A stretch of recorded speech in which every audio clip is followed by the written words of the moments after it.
What's up with the stream title? Is Doordash Magadash now? Magadash? This isn't about politics. This is about the least political thing in the world. Financing. You hear about the news? Welcome back to ABC News Live. First, Doordash has a new payment option for your takeout. The food delivery service is teaming up with the buy now, pay later company Klarna. The new partnership will give customers the option to buy in full or create a payment plan. But is that good for your overall credit? ABC's. Oh no, it's great. It's a great financial decision. This is hilarious. I mean, there's been an expansion ever since the invention of the debt economy. There has been an expansion of like what in your life you can finance. You've got obvious stuff like a house and a car, and you've got like big electronics. People are financing their like widescreen TVs back in the 90s, early aughts, whatever. Nowadays, now you've got it for DoorDash. You guys see that like every place you can shop online now, they allow you to finance. Amazon lets you finance. There's that Shop Pay app thing where you can finance everything over 4 payments. Whew. Jacqueline Lee is joining me now for more on this. Jacqueline, let's first just the basics here. How's this going to work? Diane, it's another option that you can click to pay for your meals. So you can either pay in full when you check out, you can split the payments into 4 installments, which is interest-free, or you can pay later at a more convenient time, for example, when you get your paycheck. It is worth noting that Klarna, partnering with DoorDash takes up 67% of the market share when it comes to food delivery, and Klarna is about to go public on the New York Stock Exchange. So this partnership gives Klarna an opportunity to... Wow, that is quite the that's quite the boost to your initial offering, huh? God damn. To up their stock price. Diane. Okay, so what does this mean for people, the customers here, if they have the option to buy now, pay later? Can that be good for building up credit? Is that risky? Is this good or bad? I don't know. I'm stupid. You are kind of stupid. You should know this stuff. Really, this is where it counts, you know? When did George Washington cross the Delaware? Important stuff, sure. Financial literacy, on the other hand, look, this has been an ongoing. I talked about this a bunch recently. Okay, I went over this, but like the modern day economy, the expectation that people continue to buy things, it just doesn't work because eventually everyone has more or less what they need.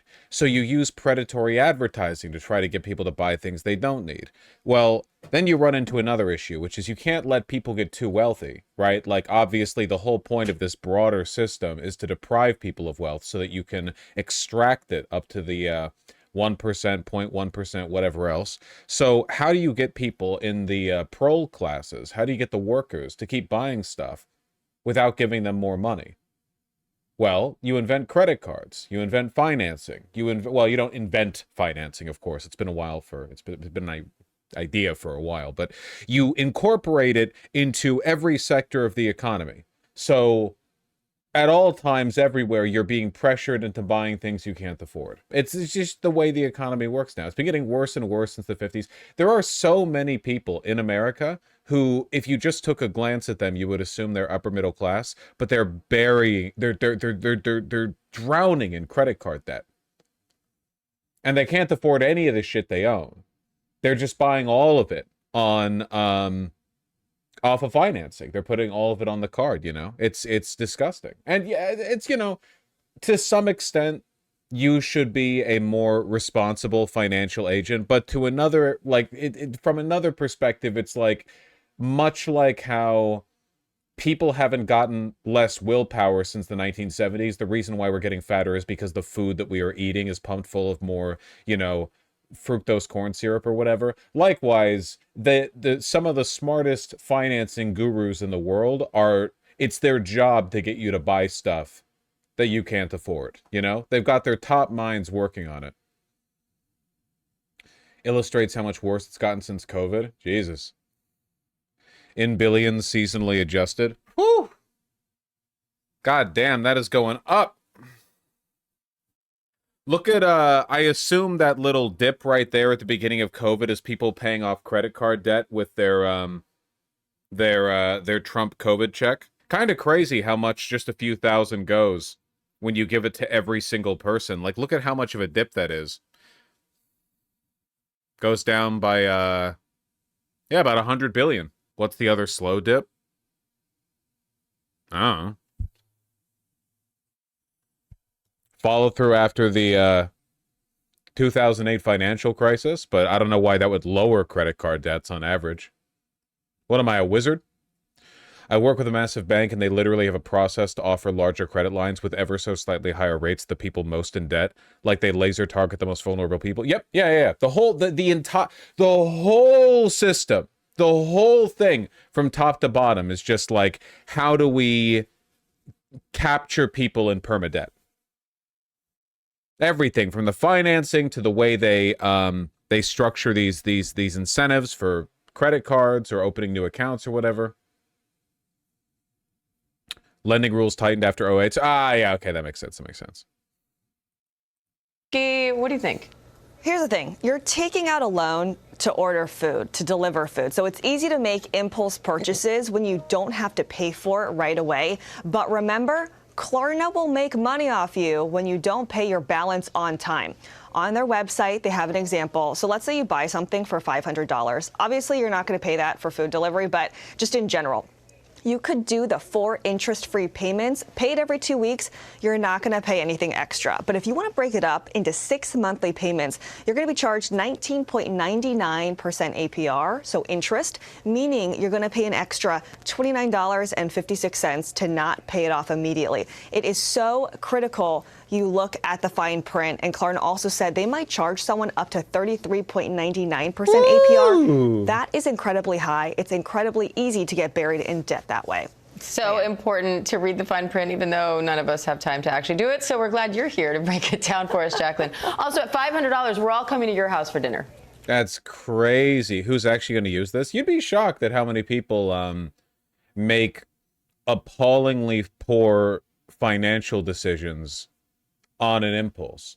I think all of this should just be illegal. By the way, like I'm a Luddite when it comes to the debt economy. I think all of this should literally just be banned. I don't have a sophisticated solution. I think all of it should literally just be banned. No credit score, no credit cards, nothing. No, I'm taking an opinion on usury that would have been considered radical by like 6th century Orthodox monks. Okay, I'm just not here for it. All right. John Oliver did a piece on sports betting, if that's relevant. I don't know how it could be relevant to me rambling because I haven't seen it. I don't know how to thread that needle, you know. Sports betting should be super illegal. Yeah, but that's betting. That's a different thing. And by the way, you all know how I feel about gambling. I wonder what the total amount of interest is that's been accumulated from a lot of those other financing apps, like the Shopify one. Some credit is necessary in the economy. Well, that's not, I mean, in this economy, not in the economy forever. How would anyone buy a house without being able to get a mortgage? How did people, I believe in decommodified housing. Also, wait, so for one, a mortgage isn't necessarily interest. You can take out a loan without there being interest. Like that exists. That's fully a thing that exists. The concept of like applying interest automatically to a loan is a good incentive structure for paying it back quickly, and it kind of fuels modern banking, but that doesn't necessarily mean that it's like a necessary component. You can just pay it later. And obviously, if you don't pay it on time, maybe they harangue you and the debt collectors and et cetera, if we're not going with the full decommodification of housing bit, which, you know, I get it. We're a while away from that, but you just... They'll break my legs. Yeah, no credit allowed. No credit, no interest, whatever. But if you ever miss a payment, some guys break your legs. I think that's fair. Back paying, or like dating your debt back to when you next get your paycheck is so wild, man. For the goddamn burrito taxi. I want to know what the numbers are. Like how much has been paid in interest? How much has been accumulated? I don't know how public that information is. It's probably out there. I would just have to fucking... Technically, debt's older than money. But yeah, but I'm not talking about debt. I'm talking about credit. I'm talking about interest, you know. I'm talking about usury or whatever, you know, antiquated term with anti-Semitic implications you want to apply to it, right? Like, that's always going to be a thing. The modern day debt economy isn't like the debt conceptually, right? There's debt may go back thousands of years, but the burrito taxi financing plan that backdates the next payment until your paycheck date is a different thing entirely. Klarna defended its business model in a blog post. Wait, how Klarna puts consumers first. Today, news of our partnership with Doordash sparked a conversation about using credit to buy food. This is an important discussion, and we very much welcome it. As DoorDash continues to expand its offerings beyond food, from big-ticket retail items to groceries and beauty, electronics, and gifts, this partnership is an opportunity to empower customers with maximum choice and control over how they pay. Of course. We make payments seamless, flexible, and responsible. Our pay in full option, available on DoorDash, ensures a hassle-free transaction for those who want to pay the full amount of their order upfront. 1 in 4 of our global transactions is paid in full upfront. Holy shit. 3 in 4 aren't? 3 in 4? I would have guessed like 90% of transactions would be paid for upfront. 25% are paid upfront? That's insane. Oh my god. No, at Klarna specifically? Yeah, of course in Klarna specifically. That's what we're talking about. This is Klarna, the payment company. I know, I read the sentence. That's the number for the pay later company. Thank you, guy. I appreciate that. I know I joke about being illiterate. In reality, I did actually read the sentence that I just read out loud. Like, the noises that I made were tied to my comprehension of the sentence that I was reading. I appreciate, like, 5 people jumping up to make that clear. You're very helpful. People should pay with money whenever possible. But when credit is needed, it's important to choose a smarter, more responsible option. What? For decades, Americans have relied on credit cards for grocery shopping. 38% of online shoppers prefer them, but this comes at a price. More than half have paid interest, 42% have faced fees, 34% have missed payments. How is that any different from what you offer? A $200 grocery order should cost exactly that. No hidden credit card fees or interest.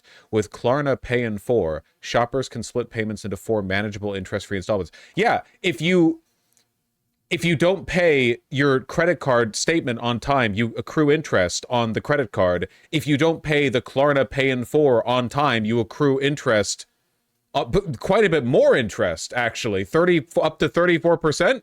It's the same thing, but worse. And it's not centralized with your bank, too. So it's you run into this. It's like, oh, you know, did you realize you've accidentally accumulated $7.2 thousand of interest debt on Klarna, the Klarna app? Bro, it's on Klarna. Bro, open up. It's literally on Bing Bong. Take a look at your debt. You need to refinance your debt immediately, or you're going to go bankrupt. Check it out on Global. On Global, you'll find the statement describing how you're about to go bankrupt and they're about to repossess your house. It's literally on Clip. We only lend to those who can repay. Because there's no interest, unless you miss the payment period, which is the same as a credit card, exactly the same as a credit card, our business model relies on customers repaying us on time, unlike credit cards. So basically what I'm saying is, like, whoever wrote this should be arrested. What? The only way Klarna makes money is if people don't pay them on time. Because otherwise, there's no margin for them to run a company off of. At that point, they're just a payment processor that's not taking any money off the top. The 2.8% that PayPal takes or whatever. Unlike credit cards, we actually want you to pay on time. No, you don't. So we conduct a thorough eligibility check before approving a purchase. And if a customer misses a payment, we restrict their use of our services, something credit card companies wouldn't do, as they profit from late and revolving payments. If a person misses one payment, you can no longer buy something through Klarna? I don't think that's true. I would be shocked if that was true. My bet is that they'll be like, hey, you missed this payment. Would you like a deferred payment plan? I seriously doubt one missed payment would restrict your ability to use the app. This prevents debt from piling up. 99% of our lending is repaid, and our losses are far below credit card industry standards. Your losses? As in, you recover a higher percentage of the debt of the interest people rack up in your service. That your losses are other people's bankruptcies. So what you're saying is you more efficiently thread the needle on producing people's debt without them defaulting or whatever. By losses, they mean unpaid fees and shit. But that's not their loss. That's not a loss for them. That's what they want. Customers who use BNPL owe less or pay more than credit card users. The average Klarna customer owes us $100. For credit cards, this is $7,236. Well, credit cards are general use. And Klarna is more of a like item financing option. Klarna's checkout's super misleading. You're by default led to credit plans, and it's designed so as to make it difficult to choose to pay immediately. Really? That's so f***ed up, man. It's a bait and switch business model. More so than hoping people miss payments, they're relying on people stretching payments. They use the 4 interest-free payments as an advertising gimmick, and then people opt to stretch it over 6 to 12 months at interest. Yerp. That sounds about right. Credit card companies charge consumers record high $130 billion in interest and fees in 2022.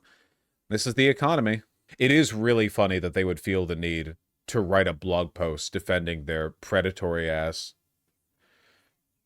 Is it better to get a credit card when the economy is good or bad? Well, in America, you need a credit card no matter what. Hello, Benjamin.